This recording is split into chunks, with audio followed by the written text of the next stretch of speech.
ici à Abidjan pour la 3e Assemblée générale. Les médiateurs ouest-africains ont été reçus par le président de la République Alassane Ouattara. Albert Tévoguéré, président sortant, et ses pairs ont dit au chef de l'État le rôle qu'ils entendent jouer dans le règlement des conflits en Afrique de l'Ouest et même surtout le continent africain. Le secrétaire exécutif du comité inter-État de lutte contre la sécheresse au Sahel est actuellement en Côte d'Ivoire. Il a animé une conférence de presse sur la lutte contre la désertification que mène ce comité. Et puis Muriel Aoré a accepté de lutter pour la cause de la jeune fille en Côte d'Ivoire. La médaillée d'argent aux derniers mondiaux de Moscou a été faite ambassadrice du genre par le ministère de la Solidarité, de la Famille, de la Femme et de l'Enfant. Mesdames et messieurs, bienvenue et merci de regarder RTI 1 et sachez que nous émettons à partir d'Abidjan en Côte d'Ivoire. Un conseil des ministres s'est tenu hier mercredi au palais présidentiel. Le gouvernement ivoirien a adopté un projet de loi sur le financement des partis politiques. Ce texte consacre 1/1000 des recettes fiscales ivoiriennes, environ 2 milliards de francs CFA au financement des partis politiques pour appuyer leur fonctionnement. La répartition de ces fonds va tenir compte de la représentation nationale des formations politiques. Jérôme Kofi à Bolin. Décision importante, celle relative au financement des partis politiques, décision prise au cours d'une rencontre capitale, en l'occurrence le Conseil des ministres de ce mercredi 11 septembre 2013, qui, comme à l'accoutumée, a réuni les membres du gouvernement autour du président de la République, Alassane Ouattara.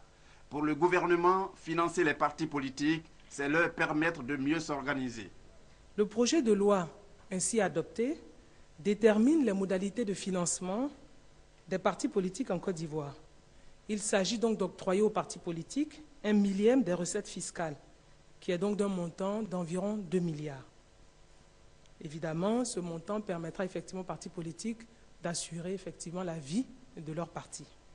Aussi, dans le souci d'apaisement et de réconciliation, le gouvernement, au cours de ce Conseil des ministres, a-t-il réaffirmé sa volonté de poursuivre le dialogue avec l'opposition. Des discussions ont été intéressantes avec donc, les partis politiques membres du cadre permanent de dialogue. Le Premier ministre ayant réaffirmé la volonté du gouvernement, de sorte que cela concourt à l'apaisement du climat sociopolitique, à une consolidation du processus de réconciliation nationale.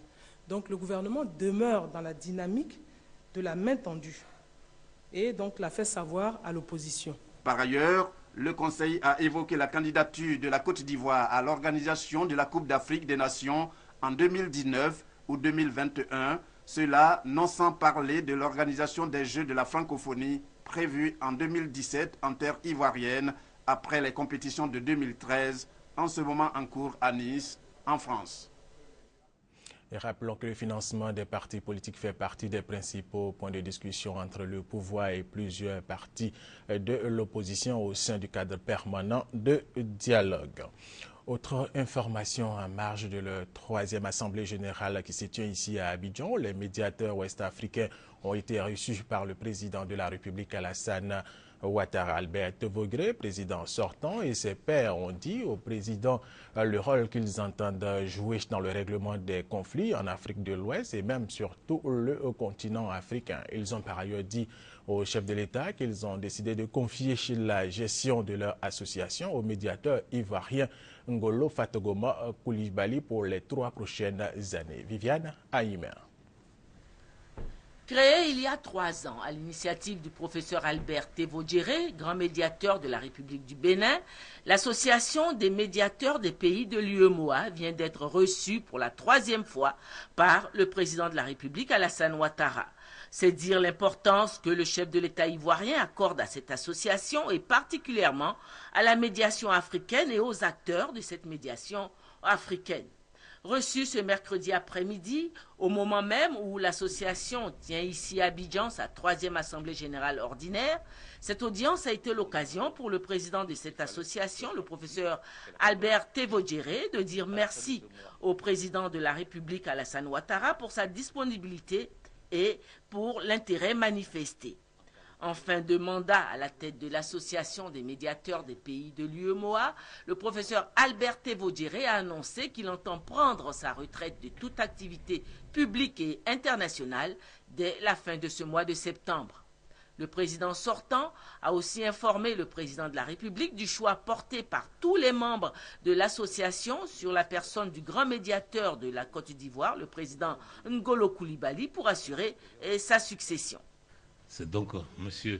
Ngolo qui sera le nouveau président de l'association des médiateurs de l'UEMOA.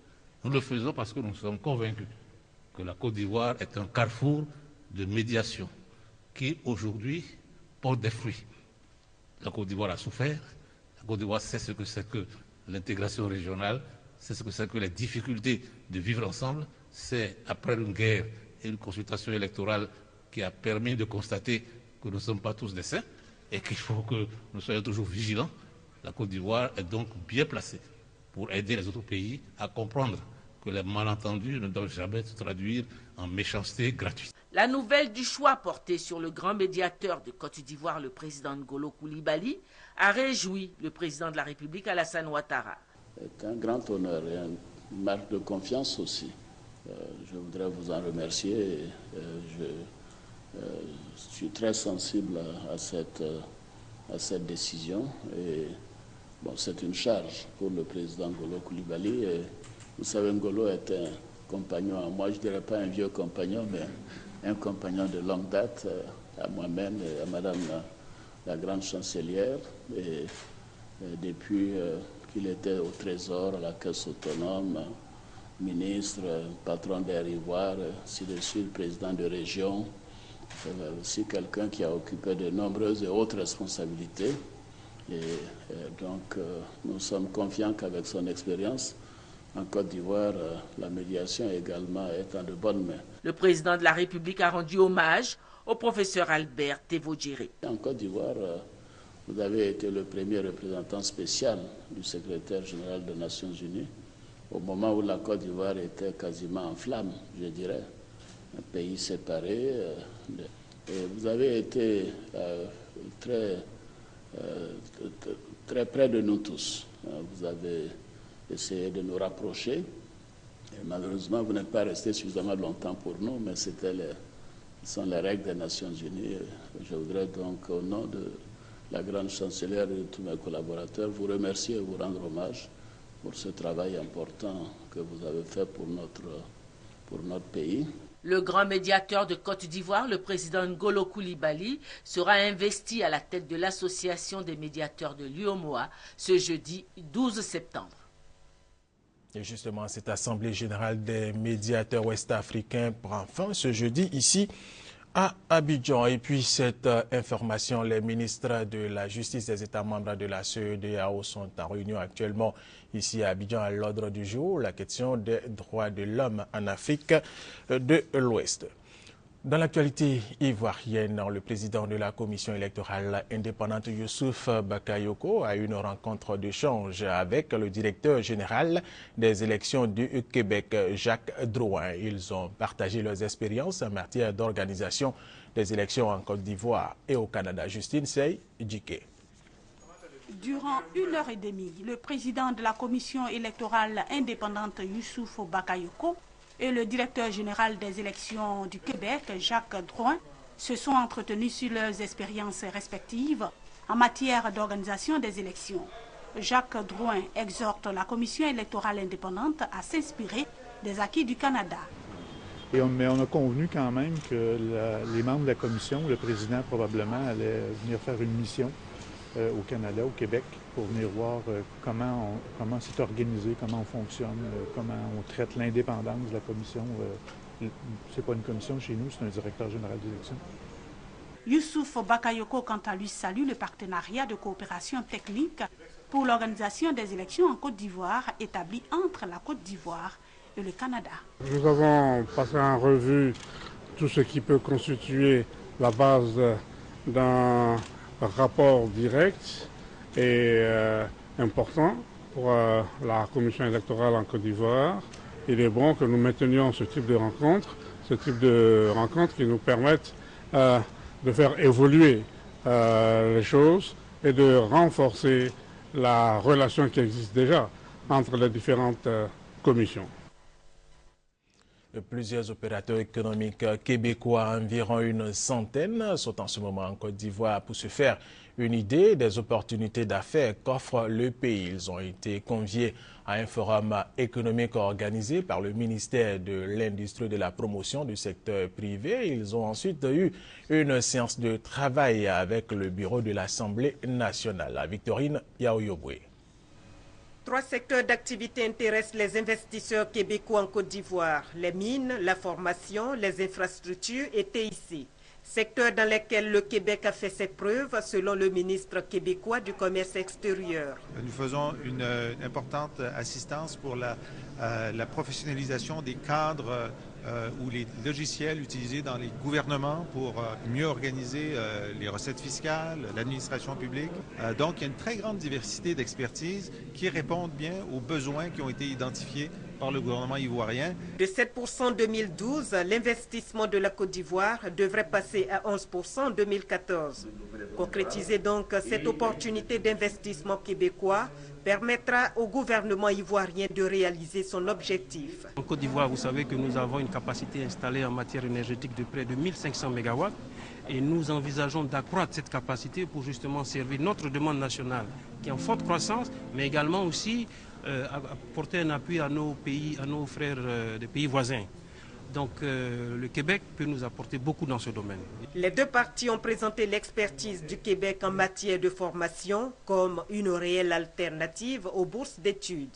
Après le forum économique, une partie de la délégation québécoise est allée rencontrer le bureau de l'Assemblée nationale. Elle a fait le point de la coopération entre les parlements ivoiriens et québécois. Les députés ivoiriens ont sollicité une aide plus accrue du Québec pour la modernisation de leur parlement. Le Premier ministre Daniel Kablan-Duncan est attendu fin septembre au Québec. Objectif, formaliser les projets et accords issus de cette mission économique québécoise en Côte d'Ivoire. Le 3e grand titre de cette édition, Muriel Aouré a accepté de lutter pour la cause de la jeune fille en Côte d'Ivoire. La médaillée d'argent aux derniers mondiaux de Moscou a été faite ambassadrice du genre par le ministère de la Solidarité, de la Famille, de la Femme et de l'Enfant. Gabriel Zané.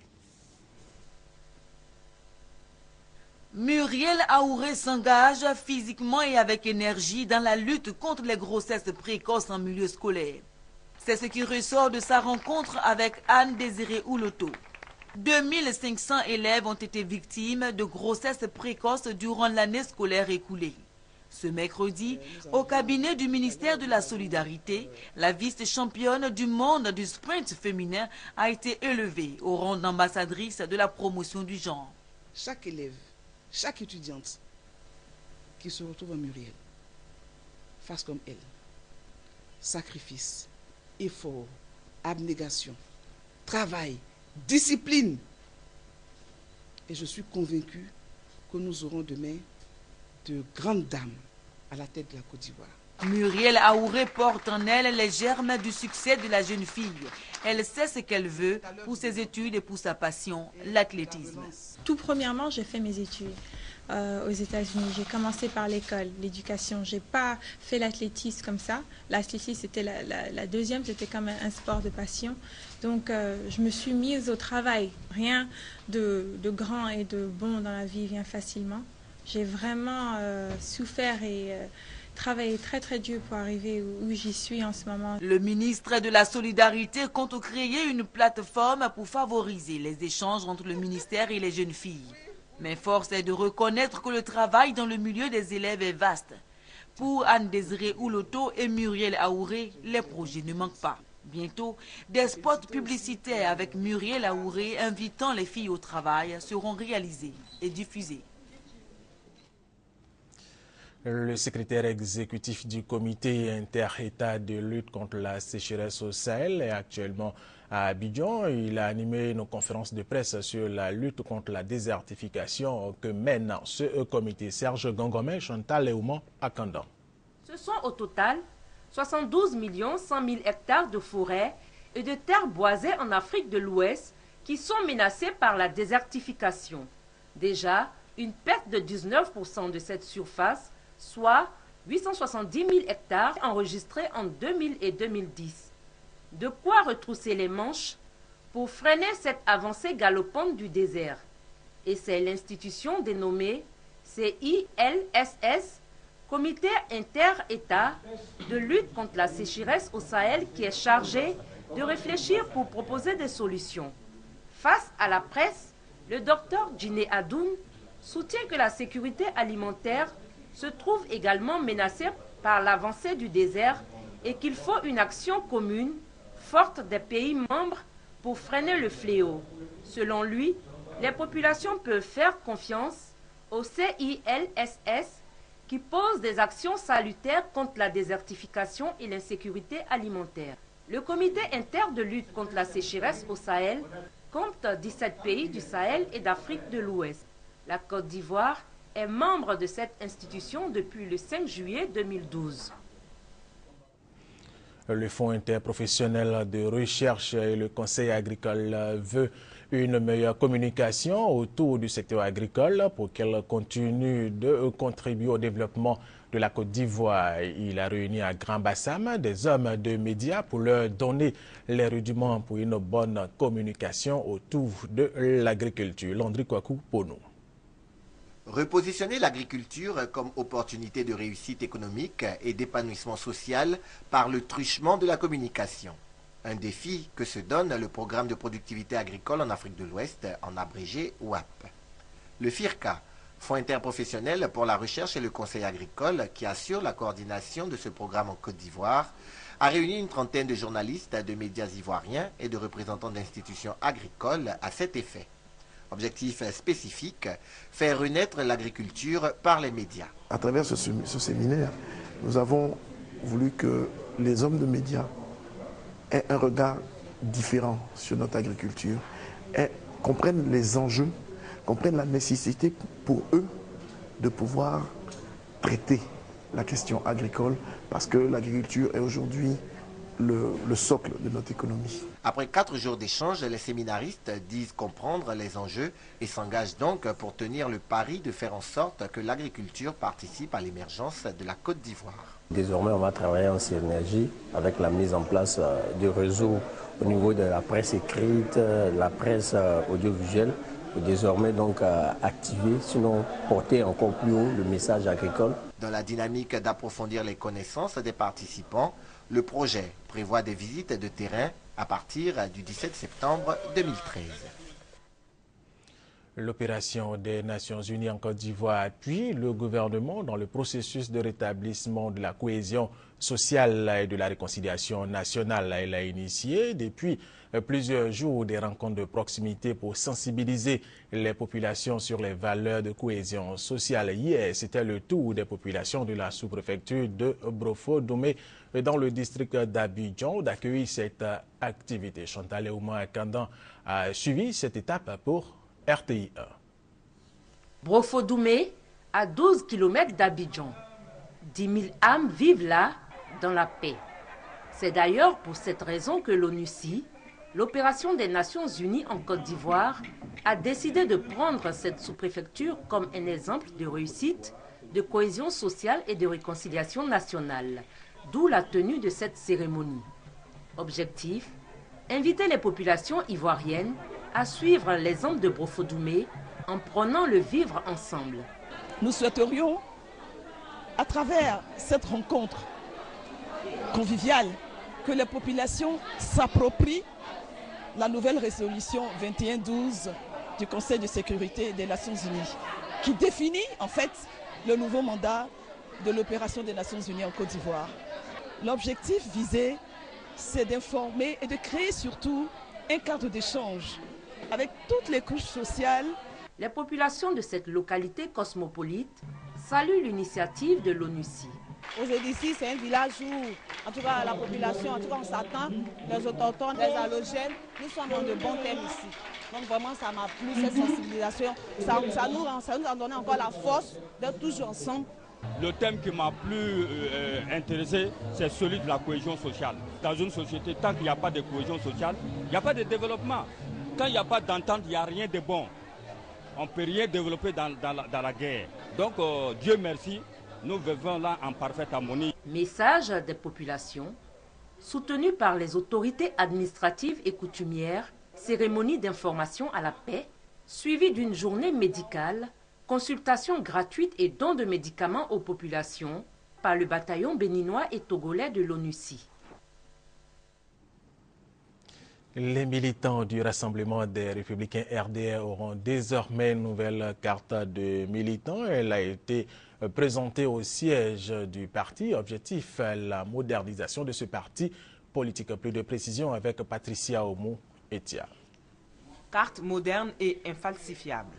Matériel technique de haute technologie. Le Rassemblement des Républicains s'inscrit dans le cadre de la modernisation. L'équipe technique composée de jeunes militants du RDR a reçu une formation pour l'impression, la production et l'organisation de la diffusion des cartes. Fiable et rapide, le logiciel produit plus de 125 cartes en 1 heure, indique le représentant de l'entreprise. Selon le secrétaire général du RDR, ce moyen de modernisation des cartes d'adhésion a pour but de maîtriser et localiser les militants. La volonté que nous avons, c'est de mettre à la disposition du chef de l'État un parti moderne. 1000 francs CFA, c'est le coût de la carte. Le début de la production des cartes de membres du Rassemblement des Républicains est prévu pour la semaine prochaine. Allons à la découverte de Soweto. C'est en Afrique du Sud où était notre reporter Delphine Ngla. Soweto, un bidonville aujourd'hui à l'allure d'un quartier moderne. Plus d'1 million d'habitants résident à Soweto et l'ancien président sud-africain Nelson Mandela a passé 15 ans de sa vie à Soweto. Regardez. Chant en zoulou pour dire bonne arrivée aux touristes. Nous sommes à Soweto, le plus peuplé des townships de l'Afrique du Sud. Ce quartier est à 15 km au sud de Johannesburg. Sa population était estimée en 2009 à 1 300 000 habitants. Ici, la vie suit son cours. Des vendeurs proposent, comme d'habitude, un peu de tout. Les chômeurs, eux, tuent le temps sous le froid soleil de l'hiver austral. C'est à Soweto, l'énorme township que Mandela a vécu pendant une quinzaine d'années. Il dit que la première fois il a rencontré le président Mandela, c'était au stade là, le plus grand stade d'ici. If I'm correct, it was April 1993. C'était autour d'avril 1993. C'est ce jour-là vu que c'est un leader. Mandela, un leader, combattant de la liberté. Il a apporté la stabilité et la paix à l'Afrique du Sud.